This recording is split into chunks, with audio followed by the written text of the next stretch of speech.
Hi friends, welcome to Miyani kitchen. ഇന്ന് നമുക്കിവിടെ രാജ്മ കൊണ്ടൊരു നല്ലൊരു മസാലക്കറി തയ്യാറാക്കാം.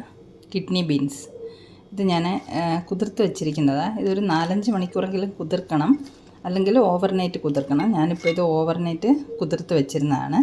ഇതിന് നമുക്ക് കുക്കറിലിട്ട് ഒരു 2 വിസിൽ കൊടുത്തൊന്ന് വേവിച്ച് കൊണ്ടുവരാം. ഇതൊരു 150 ഗ്രാമോളം രാജ്മ ഉണ്ട്. രാജ്മ കുക്കറിലേക്ക് ഇട്ടിട്ടുണ്ട്.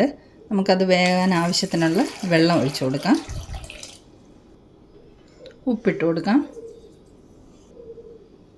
കുറച്ച് മഞ്ഞൾപ്പൊടി ചേർത്ത് കൊടുക്കാം. ഇനി ഇത് നമുക്ക് അടച്ചു വെച്ചിട്ട് 2 വിസിൽ എടുത്ത് വേവിച്ചെടുക്കാം.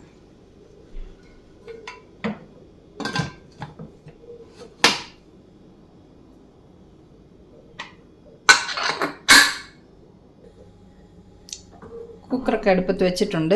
ഇനി രാജ്മ വെന്ത് വരുമ്പോഴത്തേക്ക് നമുക്ക് ഇതിന് വേണ്ടിയിട്ടുള്ള മസാല തയ്യാറാക്കിയെടുക്കാം. അപ്പോൾ മസാല തയ്യാറാക്കാനായിട്ട് ചീനച്ചട്ടി അടുപ്പത്ത് വെച്ചിട്ടുണ്ട്. 2 മീഡിയം സവാള ചെറുതായിട്ട് അരിഞ്ഞതാണ്. ഇത് നമുക്ക് ആദ്യം ചീനച്ചട്ടിയിലേക്ക് ഇട്ട് കൊടുക്കാം. ഞാൻ എണ്ണ ഒഴിച്ചിട്ടില്ല ചീനച്ചട്ടിയിൽ. നമുക്ക് ഉള്ളിയൊക്കെ വഴറ്റിയെടുക്കാനായിട്ട് കുറച്ച് എണ്ണയിൽ എങ്ങനെ ഉള്ളി വഴറ്റിയെടുക്കാം എന്നുള്ളതാണ് ഞാൻ കാണിച്ചു തരുന്നത്. നമ്മൾ എണ്ണ ഒഴിക്കുന്നതിന് മുമ്പ് ഉള്ളി അരിഞ്ഞത് ചീനച്ചട്ടിയിലേക്ക് ഇട്ടിട്ട് ഇതുപോലെ ഒന്ന് ഇളക്കി ഉള്ളിയുടെ വെള്ളമയമൊക്കെ ഒന്ന് പോകുന്നത് വരെ ഒന്ന് വേവിച്ചെടുക്കണം. ഇതുപോലെ കരിഞ്ഞു പോകരുത്, ലോ ഫ്ലെയിമിൽ വേണം. അപ്പോൾ ഈ ഉള്ളിയൊക്കെ ഒന്ന് ഡ്രൈ ആയി വന്നതിന് ശേഷം എണ്ണ ഒഴിച്ചു കൊടുക്കുകയാണെങ്കിൽ നമുക്ക് വളരെ കുറച്ച് എണ്ണയിൽ നമുക്ക് ഉള്ളി വഴറ്റിയെടുക്കാൻ പറ്റും. ഇപ്പോൾ 2-3 മിനിറ്റ് നമുക്ക് എണ്ണ ഒഴിക്കാതെ തന്നെ ഉള്ളി ചീനച്ചട്ടിയിലൊന്ന് വേവിച്ചെടുക്കാം. ഇതിലേക്ക് ഞാനൊരു സർവ്വസുഗന്ധിയുടെ ഇല ചേർത്ത് കൊടുക്കുന്നുണ്ട്.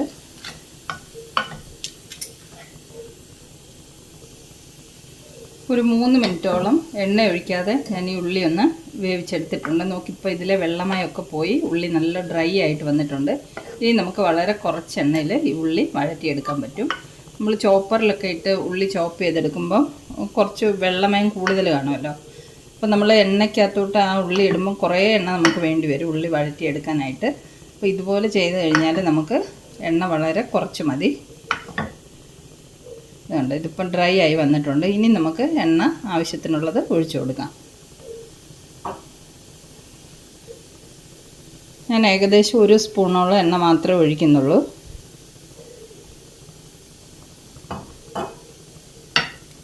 ഇനി നമുക്ക് എണ്ണയിലിട്ട് ഉള്ളി നല്ലപോലെ വഴറ്റിയെടുക്കാം. ഇത് പെട്ടെന്ന് ഇനി വഴണ്ട് കിട്ടും.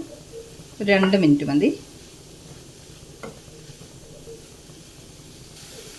ഇതിലേക്ക് ഞാനൊരു 1/4 സ്പൂൺ ഉപ്പ് ചേർത്ത് കൊടുക്കുന്നുണ്ട്. നമ്മൾ മസാലക്കറികളൊക്കെ തയ്യാറാക്കുമ്പോൾ ഉള്ളി നീളത്തിലരിഞ്ഞ് വഴറ്റുന്നതിലും ഇതുപോലെ ചോപ്പ് ചെയ്ത് വഴറ്റിയെടുത്തിട്ട് മസാല തയ്യാറാക്കിയാൽ കറിയുടെ ഗ്രേവിക്ക് നല്ല തിക്നെസ് കിട്ടും, നല്ല കൊഴുപ്പുണ്ടായിരിക്കും കറിക്ക്. ഉള്ളി വഴണ്ട് വന്നിട്ടുണ്ട്. അതിലേക്ക് നമുക്ക് ഒരു തക്കാളി ചെറുതായിട്ട് ചോപ്പ് ചെയ്തതും കൂടെ ചേർത്ത് കൊടുക്കാം. ഇതും കൂടെ നമുക്ക് നല്ലതുപോലെ ഒന്ന് വഴറ്റിയെടുത്തുകൊണ്ട് വരാം. നമ്മുടെ തക്കാളിയൊക്കെ വഴണ്ട് വരുന്നുണ്ട്. ഇതിലേക്ക് നമുക്ക് ഇഞ്ചി വെളുത്തുള്ളി പേസ്റ്റ് ചേർത്ത് കൊടുക്കാം. ഇത് ഫ്രോസൺ ആണ്. ഞാൻ ഇത് പേസ്റ്റ് തയ്യാറാക്കിയിട്ട് ഫ്രീസ് ചെയ്ത് വെച്ചിരിക്കുന്നതാണ്. ഇതും കൂടെ ചേർത്ത് കൊടുക്കാം. ഇനി നമുക്കിതിലേക്ക് കുറച്ച് പൊടികൾ ചേർത്ത് കൊടുക്കാം. ഒരു 1.5 spoon Kashmiri chilli powder, 1 spoon മല്ലിപ്പൊടി, ഇത് ഒരു 1/2 സ്പൂൺ ഗരം മസാല, ഒരു നുള്ള് കുരുമുളക് പൊടി, കുറച്ച് മഞ്ഞൾപ്പൊടി. ഇത്രയും പൊടികൾ നമുക്ക് ഇതിലേക്ക് ചേർത്ത് കൊടുക്കാം.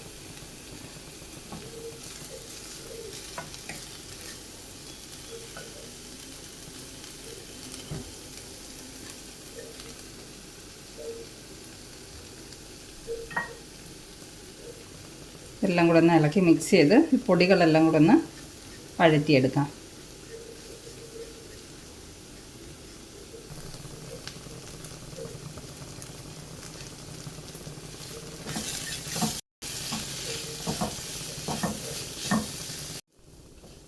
മസാലയൊക്കെ നല്ലതുപോലെ വഴണ്ട് വന്നിട്ടുണ്ട്. ഇതിലേക്ക് നമുക്ക് രാജ്മ വേവിച്ച വെള്ളത്തിൽ നിന്ന് കുറച്ച് ഒഴിച്ചു കൊടുക്കാം. ഈ മസാല ഒന്ന് വേവിച്ചെടുക്കാനായിട്ടാണ്. രാജ്മയൊക്കെ നല്ലതുപോലെ വെന്ത് വന്നിട്ടുണ്ട്. അപ്പോൾ ഈ മസാല നമുക്കൊന്ന് വേവിച്ചെടുക്കാം.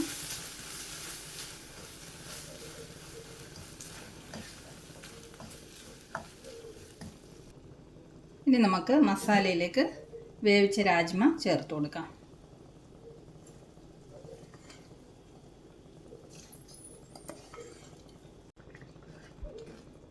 നമുക്ക് ഇളക്കി നല്ലതുപോലെ മസാലയും രാജ്മയൊക്കെ കൂടെ ഒന്ന് മിക്സ് ചെയ്തെടുക്കാം. നല്ലതുപോലെ ഒന്ന് തിളപ്പിച്ചെടുക്കാം. നല്ല കുറുകിയ ചാറോടുകൂടിയ മസാലക്കറി റെഡി ആയിട്ടുണ്ട്. ഇതിലേക്ക് നമുക്ക് കുറച്ച് കസൂരി മേത്തി ചേർത്ത് കൊടുക്കാം, 1 സ്പൂണ്. ഇതും കൂടെ ഒന്ന് ഇളക്കി മിക്സ് ചെയ്യാം. ഇനി നമുക്ക് മല്ലിയില ചേർത്ത് കൊടുക്കാം. കറിയൊക്കെ തിളച്ച് റെഡി ആയിട്ടുണ്ട്. നമുക്കിനി ഫ്ലെയിം ഓഫ് ചെയ്തേക്കാം.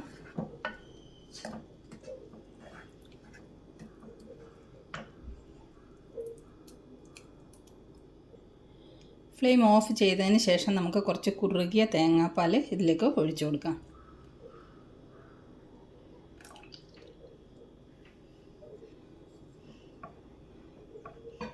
കണ്ടോ, നമ്മുടെ അടിപൊളി മസാലക്കറി റെഡി ആയിട്ടുണ്ട്. നമുക്കിനി ഇത് ചപ്പാത്തിയുടെ കൂടെ സെർവ് ചെയ്യാം. കണ്ടോ,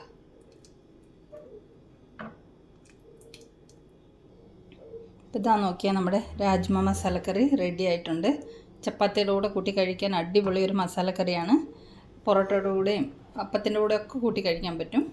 അപ്പോൾ ഈ റെസിപ്പി ഇഷ്ടമായെങ്കിൽ റെഡിയാക്കി നോക്കൂ. മറ്റൊരു സിമ്പിൾ റെസിപ്പിയുമായി നമുക്ക് മിയാനി കിച്ചണിൽ വീണ്ടും കാണാം. Thanks for watching the video.